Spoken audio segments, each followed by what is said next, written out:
Hello guys, this is How to Socials and today I'm going to show you how you can temporarily disable your Instagram account.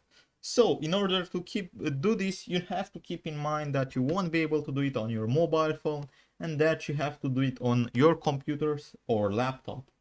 Now, in order to do this, it's really simple. The only thing left for you to do is just um, head over to instagram.com, which is there basically the web version of Instagram, and just head over to and just log into your profile.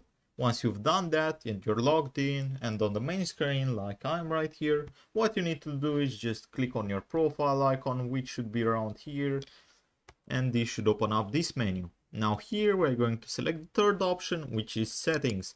This should take us to our account settings, and if you look at the bottom right side, you should have on the blue writing temporarily disable my account. In order to temporarily disable your account, the only thing left for you to do is just click on this. And that's pretty much all there is to it, guys.